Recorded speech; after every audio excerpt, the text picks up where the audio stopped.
Welcome to our series, Evenings with Sraddhalu. And today we continue this idea, more than an idea actually, Sraddhalu's experiences on free energy and space travel. Mm-hmm. So you were going to begin with a story for us. Yes, right. The last time we discussed the technologies of being able to overcome gravity, which these beings coming from other planets seem to have developed, which we also saw that on Earth, scientists have been exploring these since the 1920s at least, and maybe even earlier, and the technologies have been developed, have been even mastered on a certain level in the military programs, but then they have been suppressed for various reasons. And allied to the technology of overcoming gravity is the technology of drawing free energy. Well, we use the word free because it's not energy that you have to pay for to buy a fuel. All of our current human society has organized its energy needs around fossil fuels. At least that's how they are called. They may or may not be always fossil necessarily, but it's oil from the ground which is being drawn out and then burnt to drive your cars or to generate electricity.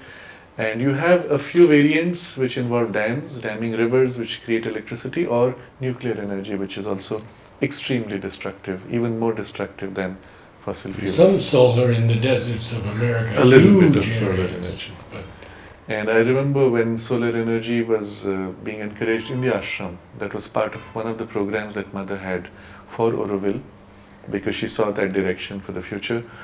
I remember at that time it was considered such a novelty that mainstream would look at solar energy, oh yeah, let them do their own little thing while we do the real thing.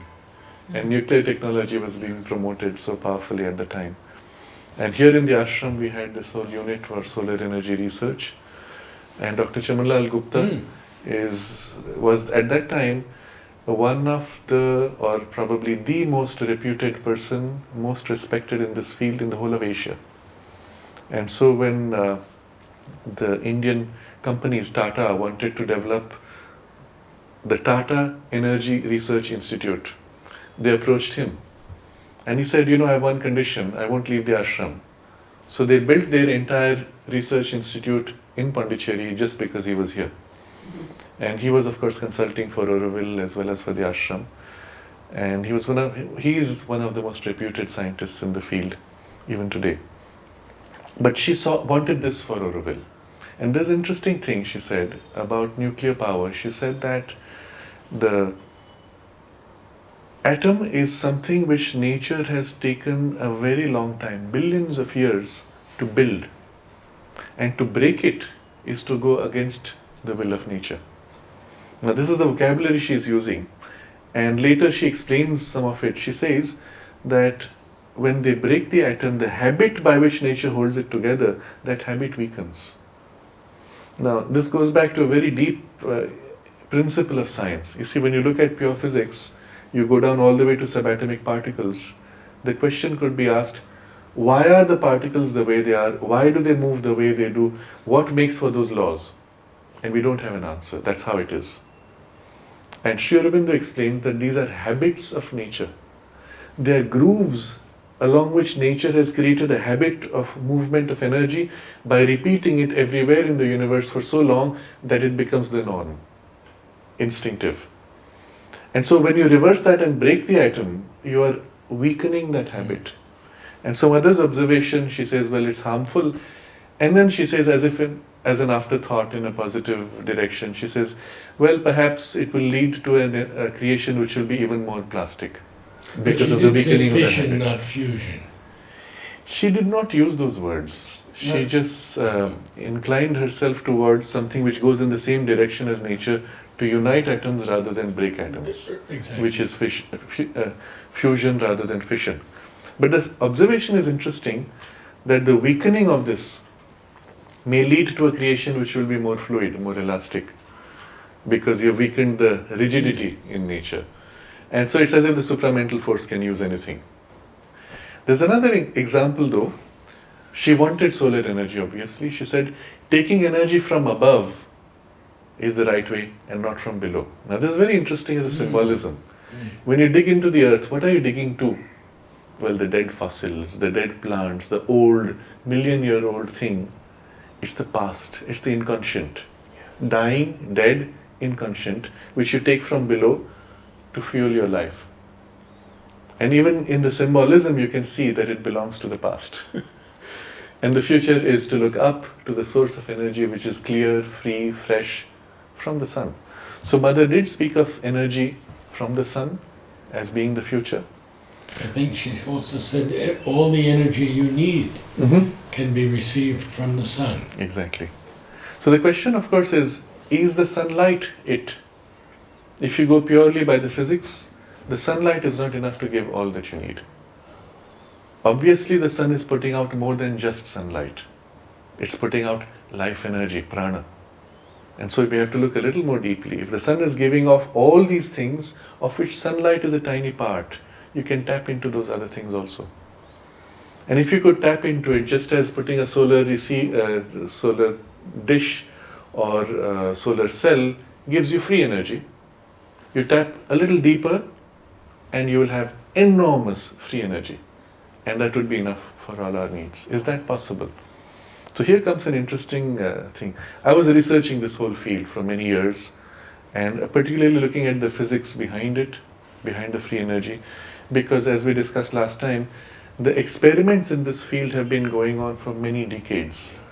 One of the earliest scientists who has worked in this field, not only overcoming gravity, but even extracting energy from the ambient environment, is Nikola Tesla, Yes. who was not only able to do this successfully, but who was then attacked viciously and his work destroyed, his laboratory burnt, years of work of his laboratory notes were destroyed because he had got into this space which certain forces did not want, and he was premature. Later on, once he had crossed a certain threshold of inventions, where he literally created everything that we have today. Let me elaborate on this and I come back to this point. All the electricity you use, the entire generation system, to your AC motor, to the three-phase power supply transformers in between, neon lamps, CFL lamps, short of LEDs, but all the other light systems, all were invented by him. Robotics, radio wave communication, and a very sophisticated kind of information to be transmitted with multiple channels of data being transmitted. All of these were demonstrated by him.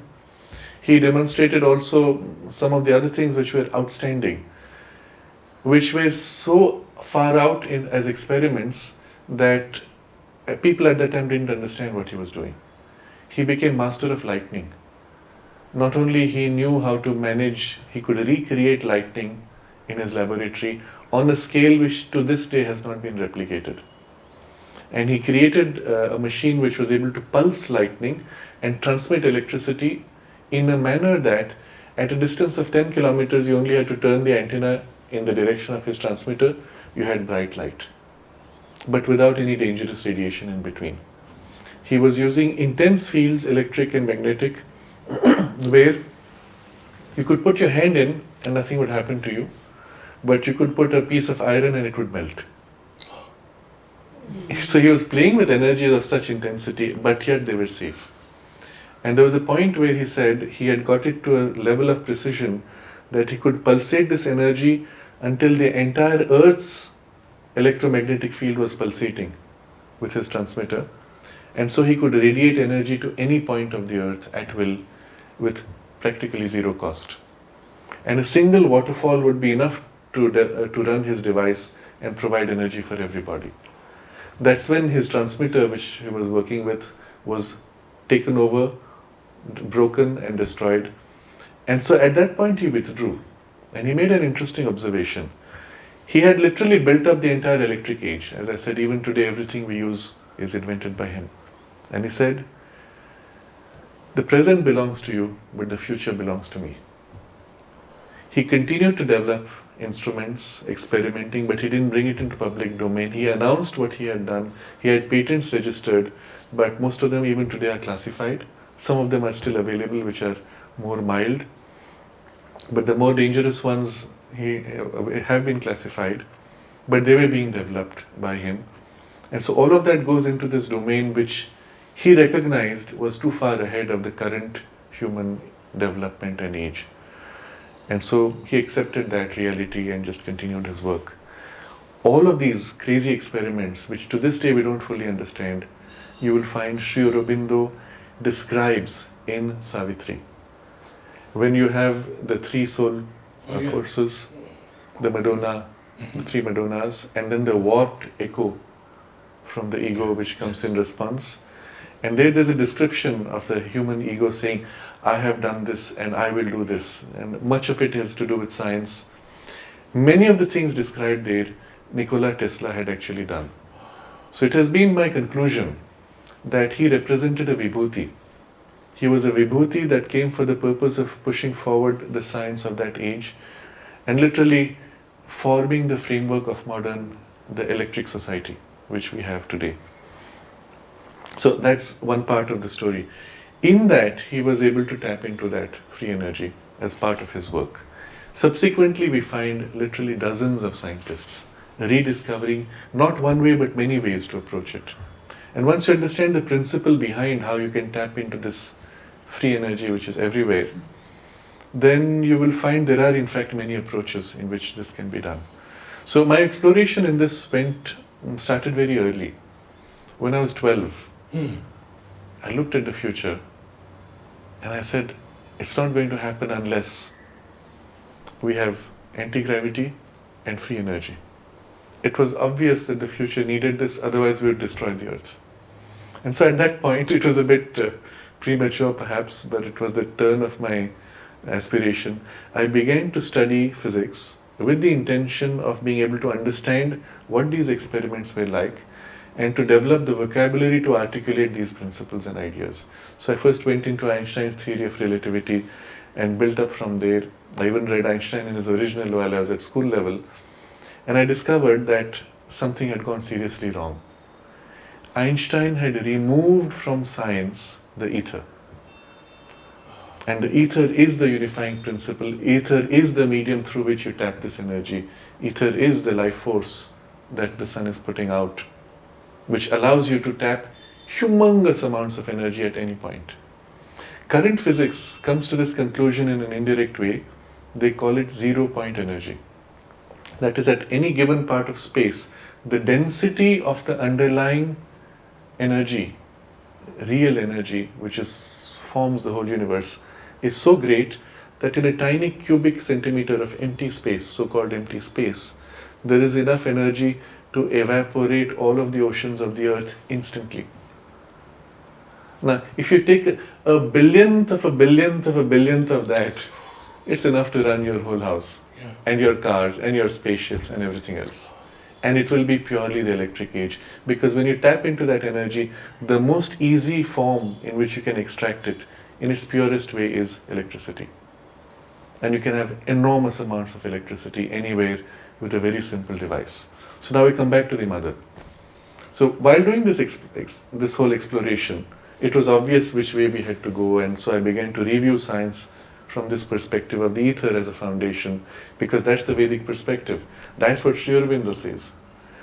Remember, Einstein threw out the ether, not proved that it doesn't exist. He said, let's assume it doesn't exist. Yeah, in his letter to Amal, he speaks of that, and he just disregards it. So 1905 is when he threw out the ether. 1915-16, when Sri Aurobindo is writing The Life Divine, he tells you, ether can and does exist. Even in the synthesis of yoga, in his writings on the Upanishads, in his essays on the Gita, everywhere the ether principle as the 5 elements and the basis of 5 elements is described.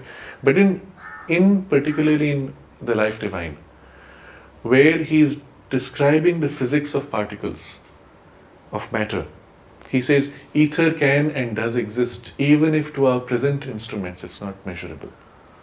So what he's saying is it is at a level of subtlety that you can't measure doesn't mean it's not there. Now, given this background, can we rebuild physics on the basis of an ether?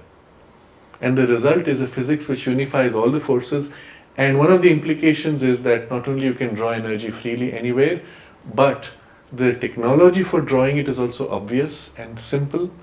Like I mentioned in our previous discussion, if you explain it to somebody, you can hack it in your garage with a little bit of skill. It's that simple. And the other part, which is the extraordinary implication, is you also can explain gravitation as one of the forces. You can explain it and therefore reverse it or modify it. Current physics considers gravitation as a fundamental force, along with electromagnetism and strong force and weak force.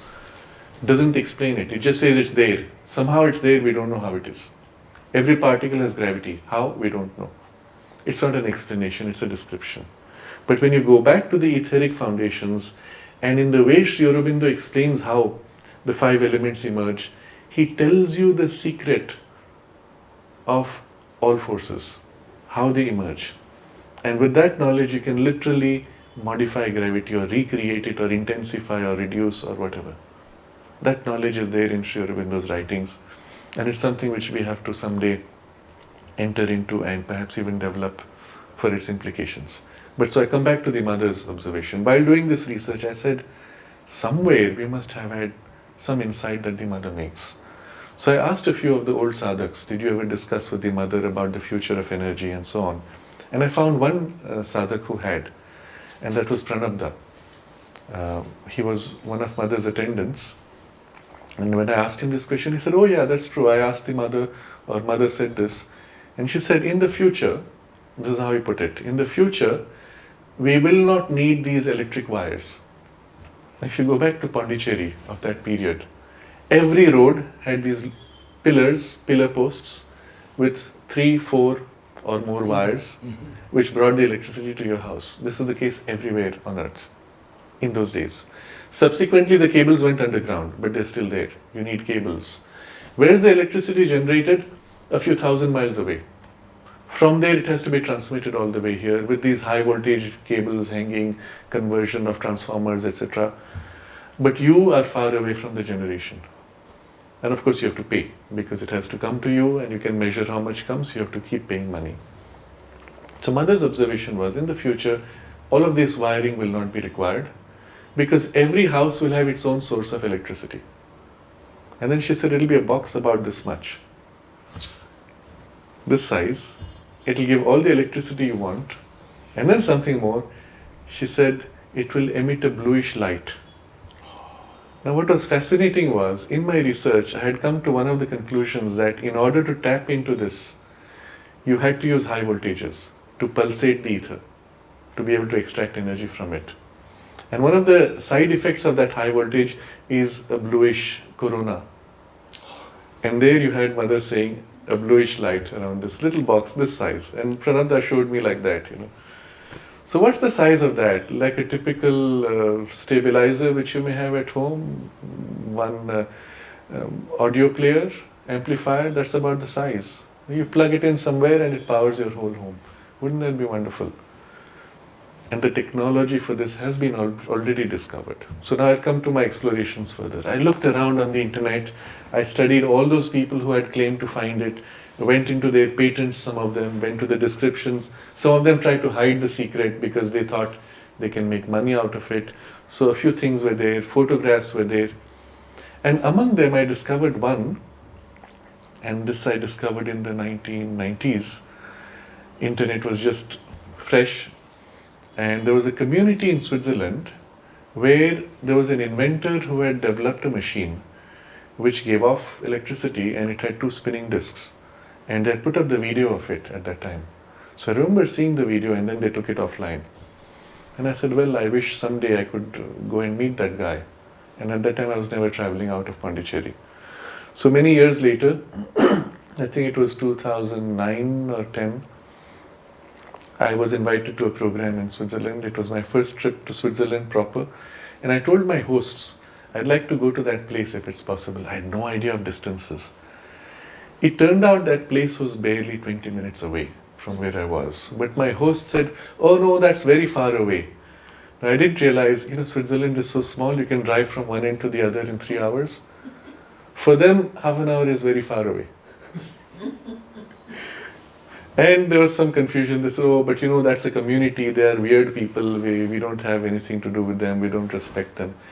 And it was a spiritual community, which was not of the conventional religion of Christianity of the space. So they considered it weird. So I said, well, okay, I was totally dependent on them. I said, okay, that's how it is. The next year I had to go for some other program. And this time it was somebody from Auroville who was helping to organize. And I told her, if you can, I'd like to go there, to that place. She wrote to them. They said, oh, we don't allow visitors. It's a spiritual community. They have had enough of people harassing them. So I said, we don't allow visitors. Then she wrote saying, no, we are coming from a spiritual community.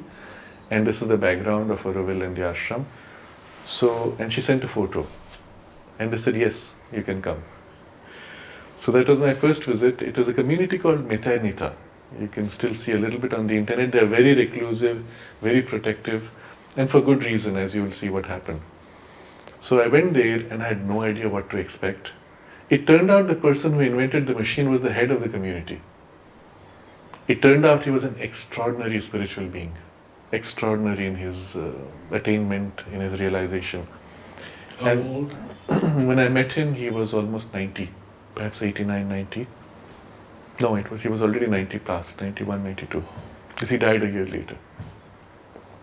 So I meet him, and the experience in contact with him was so extraordinary. And then he pulled out the machine and placed it before me. The machine which he had made, there was a small version and a big version. The big version they didn't have, or they didn't show, but the small version he showed me, and I could study it, and it was so simple. It is so simple, like I said, you can put the diagram online and people can create it in their garage. It's that simple. And all you had to do was push it. There were 2 discs, push it, counter rotating clock, one clockwise, one anti-clockwise. The counter rotate and it gives off electricity. This little device was giving off 300 watts and the bigger version was giving off 3 kilowatts. That's enough to run an entire house. You start it running and it keeps going, and that's all. You don't have to do anything. No fuels, nothing. Pure electricity. So when he showed it to me, he said, "You're very courageous to come here." And I was wondering why he said that. And he said that they had been so ostracized that initially he used to show his machine freely. That's how all the internet reports came. And at some point, the Swiss military raided their community as a way of threatening. And then somebody from NASA came and told them that if you value your comfort, threatened them basically to stop this. And so he said he had withdrawn the machine completely after that. And then he showed me the little model. At the time when he showed me, it was not working. And I could see why, because these 2 discs which were counter-rotating were tied with something like a rubber band. And the rubber band had come loose. So I wanted to set it right, and I would have been able to see it work, but they wouldn't allow me to touch. So I said, okay, that's good enough. I saw it and that's good enough. What was interesting is, that time when I met him, of course, it was an overwhelming experience because of what he radiated in his presence. And it so happened I had 1 month later, another invitation to speak at a yoga conference in Switzerland. And so I said, well, when I come for that, I will come and meet you again. And I went a month later. At that time that he was not well. So he was very aged and he would literally drift off into sleep because he was so tired. So we were sitting there. I was hoping to have a greater interchange, discuss the machines, but by then I realized this is not just a scientist, he's first and foremost a spiritual leader. And so we were sitting and suddenly he nods off. And so I wait. After a while, I said, all right, if he's sleeping, meditating, I don't know what, I will also meditate. So I closed my eyes and I invoked the Mother's presence and Sri Aurobindo. And as I concentrated, I felt the contact with their presence. And in the moment that I felt the contact, this man opens his eyes bright and says, "Your friends are most welcome here." And I'm in 2 minds. Is he speaking about my friends like the people I know, or he's speaking about this. And I assumed it's that, but nobody I've met so far talks of things of the higher world as if it's a day-to-day conversation. So I had to literally split. It's the same experience I had when I met him the first time. He was talking here, but he was speaking of things there. And I had to split my consciousness and communicate here while talking here. And it was an amazing experience. I've not met anybody with whom I had to do that. Well, one or two people, but not with this intensity. And he was doing it consciously because he was living like that on these two levels at the same time. It was an amazing experience. And so the second time when he popped up with this, your friends are most welcome. So I'm hesitating, I'm wondering, is he speaking of them or something else? And after a few seconds, he closes his eyes and again he opens and says, are they happy with what they see upstairs? You see, his sacred room was upstairs from where we were sitting. And then I realized you were speaking of the mother and Sri Aurobindo. And I said, I don't know. I can't speak on their behalf, but I said, I don't know. And then he spoke of his friends in India. And that's when I began to understand that he's talking of spiritual beings, and he mentioned certain names. And I said, do you know them? I said, not by those names, obviously. Then he said something about, you see, his vocabulary was very different. He would speak of spiritual station, meaning like a subtle world or subtle. In our vocabulary, we would say we have the physical ashram and we have the subtle physical ashram, where Sri Aurobindo and the mother are there. And he was telling me about that. He said, you have the station which is there. Do you know of it? Have you been there? Have you been able to enter it?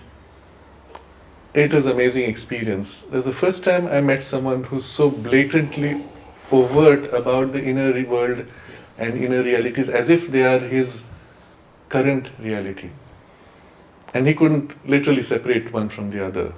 But so that was a fascinating experience. But that's about all we could do. And he was very keen that I should come back the next year. He wanted to show me things. And I was supposed to travel to Europe, and I had planned to make a detour. And there was a technical problem. I did not get the visa in time. And a couple of weeks later, I got the message he had died. He passed on. And so that opportunity was lost. But in this whole experience, I saw something which was the most valuable for us. Of course, at a very material level, the technology is so simple to tap into this energy, which is universal energy. And it's the future, for sure. No more fossil fuel, no more destruction of the environment. But on the other side, here was a man who was first and foremost a spiritual person, who was also a scientist, technologist, engineer, whatever form you can say, all self-taught. He had not learned these things in school. And when he was asked, how did you make this? Because scientists said, we don't have this knowledge, how did you get it? He said, you only have to ask nature. And nature will give you all the secrets that you want. And he said, I asked nature and she showed me how to do, and that's it. This is what I've done. Of course, it was his way of saying it. But as I understood later through my contact with the community, that he had this extraordinary ability to enter in relation with beings of the higher world or with higher states of consciousness, because he was living literally on these two domains. I heard some amazing stories from people who were there around him. Obviously, they had all gathered because they had this unusual experience with him. So one of them said this. As a young girl, she met him for the first time, and he asked her, have you ever seen an angel? And she said, no. And then he asked, well, can you imagine what an angel would be like? And she said yes, and she had a picture in her mind, and he described precisely what she was seeing. Amazing. And so he was literally living in these two worlds equally, straddling worlds, so to say. And so for him, access to that domain was so spontaneous and effortless. I've heard many extraordinary stories of things around him. He would repair machines. This was one of his skills. As a young man, even as a teenager, people had machines which were not working. He would go there and pull a few levers, bang a few things here and there, and it would start working. An electronic radio device which is not working, he would take it and do something, shake it, it's working, and he would give it back. I met the electrician of the community, and he narrated a fascinating story. He said, for many years in one of the houses, because Switzerland gets so cold, they have snow literally in that part, they have snow for like 8 months in a year. And heating was a big issue. And in those days they had no money for fuel. So he had, because he was handling the electricals himself in the early days, he had plugged in wires and developed a whole system, and they had electric heating in certain rooms. So many years later, after he had done this, the official electrician of the community then, who had taken over the work, he was called because some electrical connection wasn't working. So he began to trace back the wires, and he went looking for the source, and the wires went up into the attic. And then he said the wires came up and they were plugged in into 2 nails on the wall, and that was it. And their whole house had been running on electricity coming from these 2 nails. And so in his effort to do that, he looked for the source, and after that, of course, they had no electricity anymore, it was not working. So he had extraordinary occult capacities also. But what it teaches us, and this is the point we should look at, that the knowledge is there. If you bring it into the vocabulary of Sri Aurobindo and the Mother, the new world which is waiting to manifest is right here. It's waiting at the gates. All it requires is for us to make the effort to reach out and to receive what is trying to manifest. And these are extraordinary gifts which belong to humanity, which are meant for us, not just for our future, but in our present. It's only the future because we are busy living in the past. If we simply make the correction of beginning to live for the future in the present, then everything is waiting for us, including the necessary technological knowledge, the sciences, and even other deeper, I would say, occult, what is occult to us, but which is to be the revealed knowledge for the future. It's all there waiting. There are conscious beings who represent this knowledge or these powers, who are waiting to serve humanity, and all that is just waiting for us. If only we choose to break away from the past and live for the future now. And that was what Mother wanted us to do here. You remember for the ashram she said, and then for Auroville, she said, I don't want you to repeat what others are doing, because they're already doing it. What's the point? You must try to do what others do not believe is possible, they cannot imagine is possible. That's what we should be imagining and trying to do. And so she was always working for the future, living in the future. And we should do that now. Savitri says, let us go back to this new world, which is changed but still the same. And that is, Yes. The question here is, if time travel is possible, how does it affect our reality? Can we go back in time and prevent the assassination of John F. Kennedy or 9/11, for example? It's an interesting question. But is time travel possible? Yes. That's the question we have to first ask. Is it possible? Is it even possible? So we have to understand the levels of reality. At a physical level, what is done moves into the past. We are living in the present, and there's a future which is unformed, there's a past which has receded. But associated with the past are all the possibilities which could have worked out. Associated with the present are all the possibilities which tried to happen but couldn't. And associated with the future is all those things trying to happen which might or might not.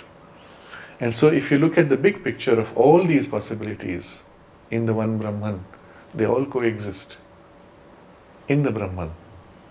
So if you shift out from the most dense material plane a few grades up, even in the subtle physical, you can access things of the past, view them and even experience them as if they're happening now, except that you don't know whether it is the thing which actually happened or the thing which tried to happen.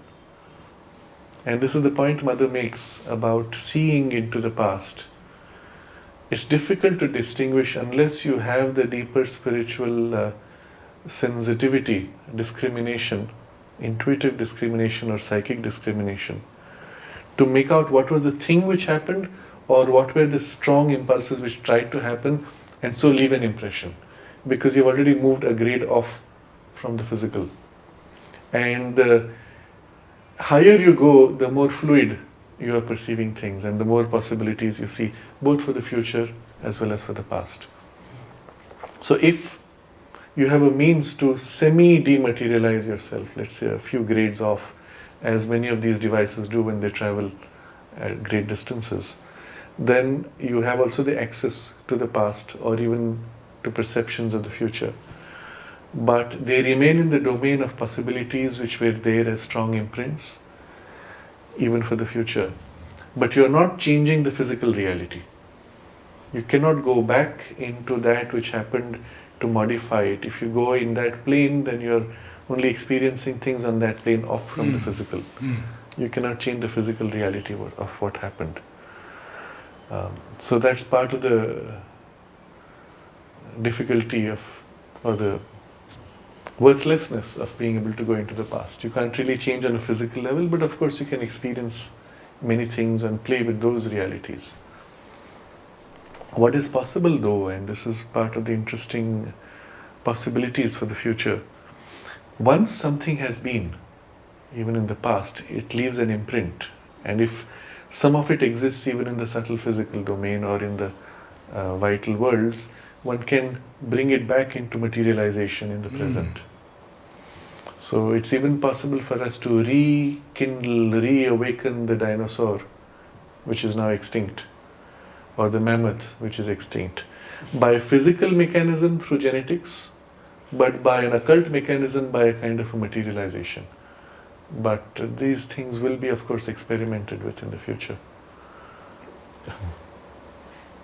Do we not live in the future now?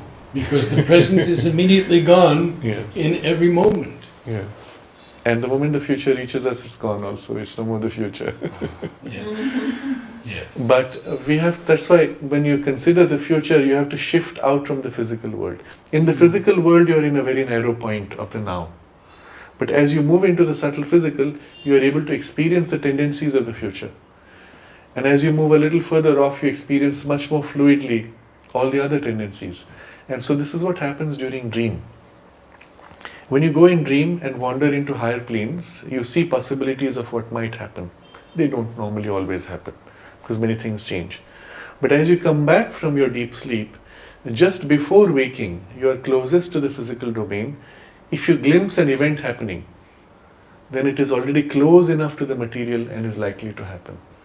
And that's why they say in the yoga tradition that dreams which you have early in the morning, they are likely to come true.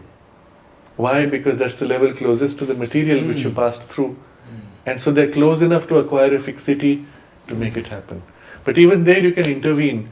For example, you see an accident and then you wake up.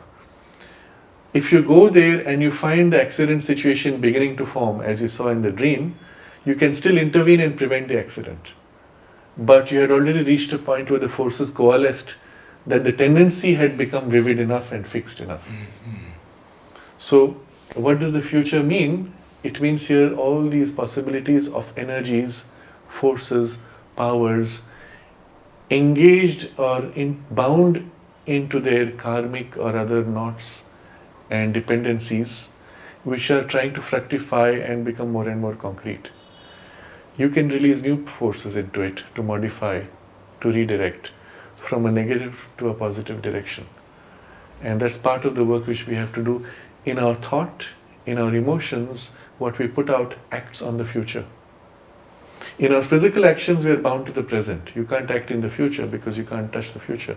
But in your thoughts and emotions, everything you feel and think is spreading out and enters as forces for the future. And we have to put out positive thoughts, positive emotions for the future. Align ourselves in consciousness to that future which we aspire for. In these billions of people on this planet, are there none who are currently working in these areas of free energy? There are lots of people. There are lots of people who are interested. Some who have worked on it also with some interesting results.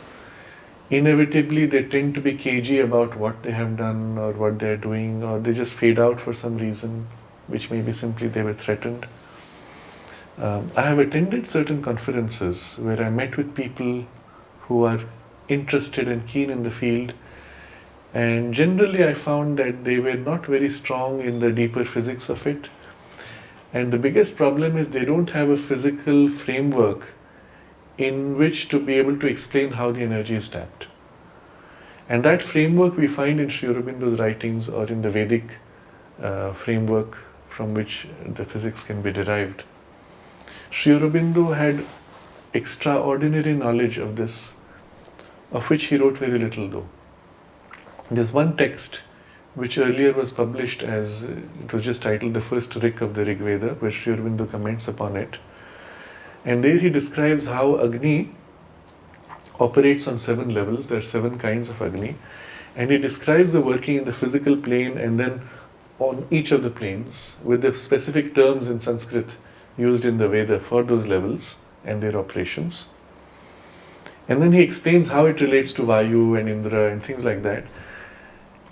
And then, having described this, he says, in terms of physics, it means this, and the electrical forces in the sun represent that, and the corona of the sun represents this, etc. And in psychological terms, it represents this. And when he describes the physical part, he says, right or wrong, this is the physics of the Veda. And it's an amazing statement because he's just telling you this is what it is, and he doesn't care whether you call it right or wrong. This is the physics of the Veda, and obviously he gives to it greater credibility than current physics. So he had extraordinary knowledge of this whole field. Unfortunately, it was not tapped, or perhaps he chose not to reveal because it might be premature. But the fundamental principles of it he has given because they span across all these domains. So even as he is describing spiritual or psychological principles, once you have this key, you can also see how it translates into the physical domain.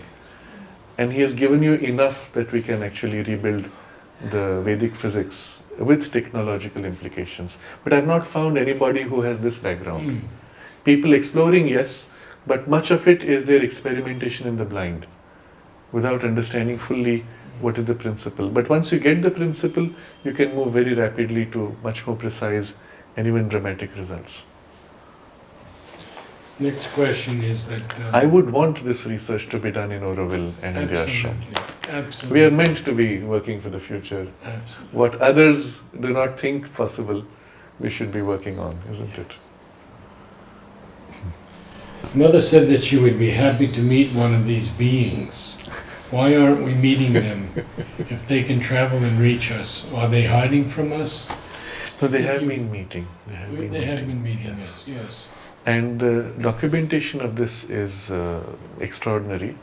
One person who has compiled extensively all the documentation and investigated all the cases of people meeting beings from other planets is Wendelle Stevens.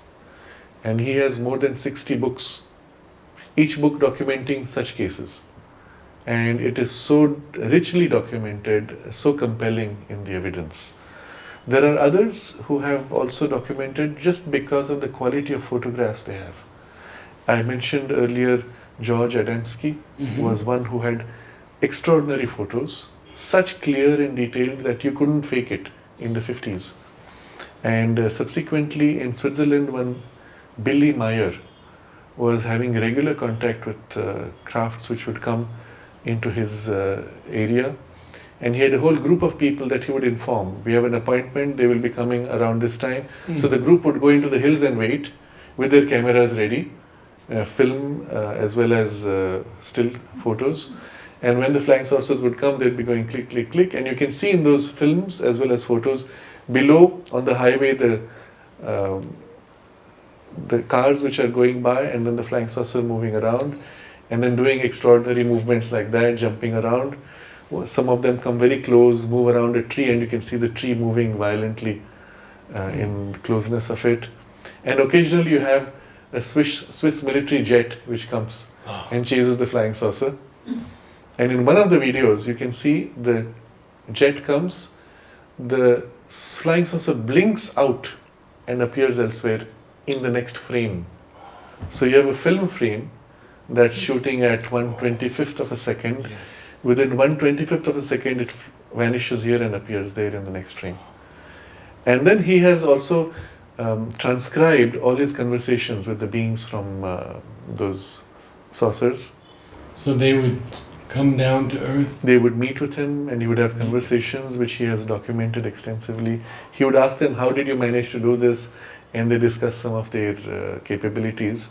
One of the capabilities they have is this ability to cloak, to hide themselves in a way that somebody from below would not be able to see. And they make it available to be visible only in a particular direction. Or they can cloak completely and you would not be able to know that they are there. If you had special instruments, you could register a shift in the magnetic field or electric field and you would know something strong is here, but you cannot see it. So that is one of the technologies that they have developed. There's still one question which we have not touched. How do you travel such a great distance? Because physics says you cannot go faster than light, remember? And that's only Einstein's physics where he removed the ether. When you remove the ether, remember ether in physics was the medium in which light was a wave.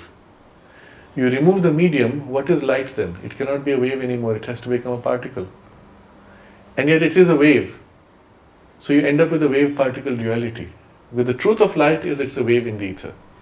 Only you say the ether doesn't exist, so your measurements now have to presume it's a particle. Because you can't have a wave without a medium.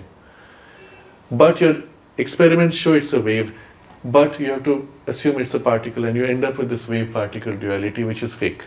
The reality is it's a wave. Wavelengths, they call it, is that? Yes. And Sri Aurobindo pokes fun at this in Savitri. When everything seemed almost as if reality had been discovered, everything falls back and becomes a wave-particle dance of particles and things like that. Some passage which is...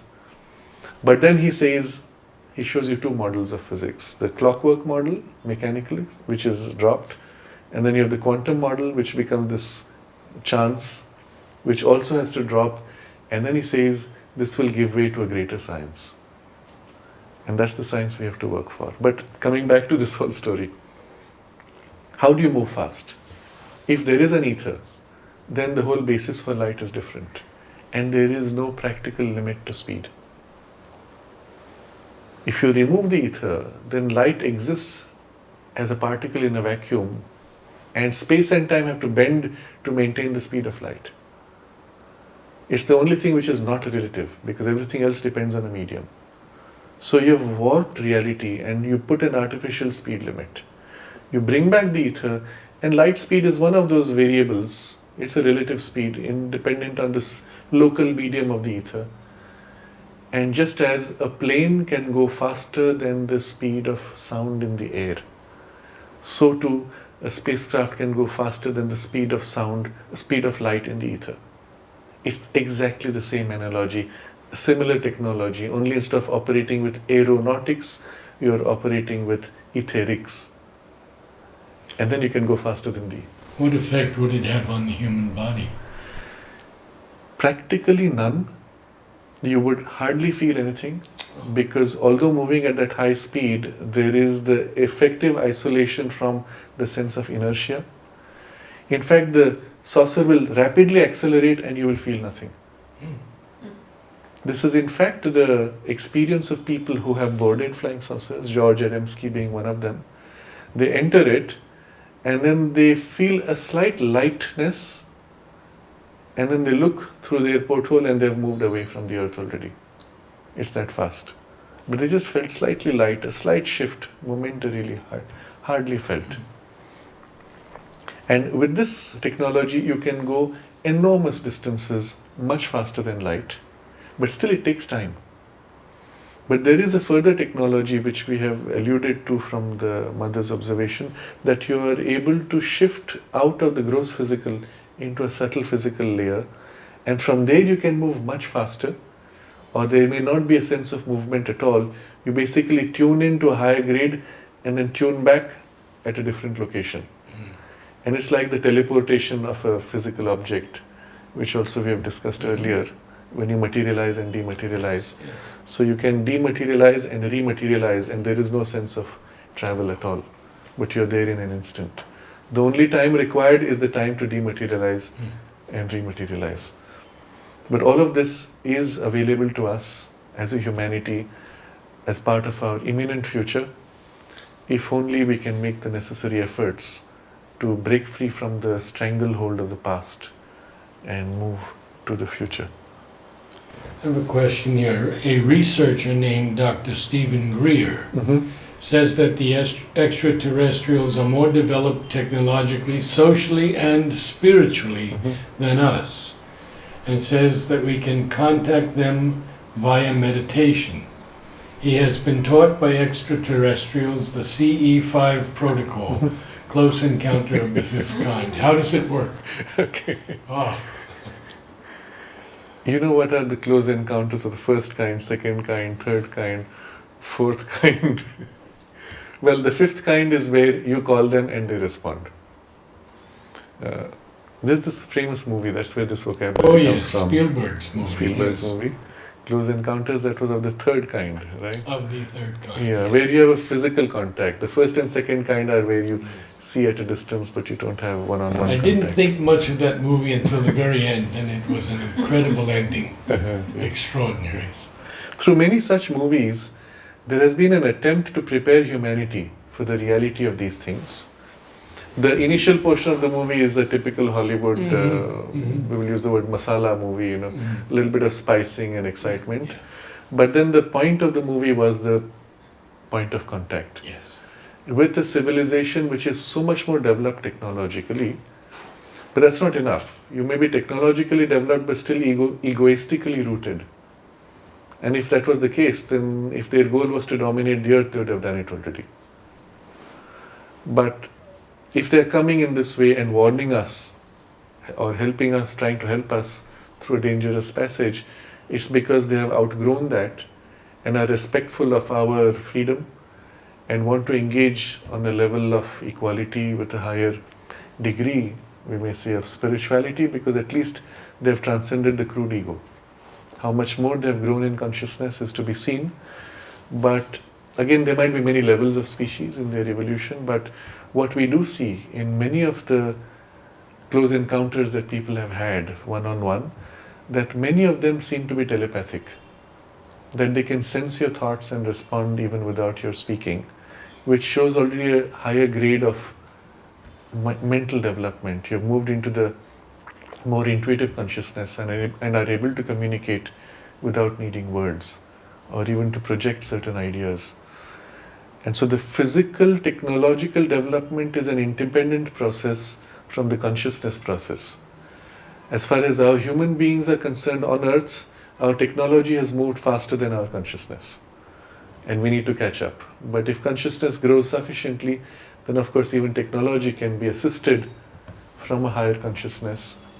And even we will be given higher knowledge to develop the technology more rapidly, so that it can be suitable for our current consciousness state. I do believe this is possible for us, even little pockets. But is it dangerous, this growth of technology being great? It is enormously dangerous. That is the problem we have. Because we have reached, for example, the stage of nuclear weapons. But consciousness-wise, we are still fighting as if we would with sticks and stones or blows. Except now you have missiles and weapons, so you don't need the physical hand, you push a button and kill the other fellow while killing yourself indirectly in the process. But you don't care because you're driven by the anger or hatred, etc. So having a higher technology for a lower consciousness is extremely dangerous. So in a way, can it be the nature's way of like suppressing the, Absolutely. nature's way of controlling the technological growth because the consciousness is not Absolutely. responding? So this is a very important point. Nature will try to ensure that we do not prematurely develop a technology which could be harmful for us. But what does that mean? Who is nature? Or through whom does she work? So we can say literally there are beings who look after these things, whose job it is to ensure, to help in growth of science or technology or knowledge, or to pull back where necessary if it is going too fast. And I mentioned earlier about Nikola Tesla recognizing that he had gone ahead of his time and choosing to pull back because he was one of those persons who had that connection with the inner world. And he knew he had crossed that threshold, he willingly backed off. But if someone goes too fast, too far, then there will be forces converging to prevent and even to destroy, if necessary.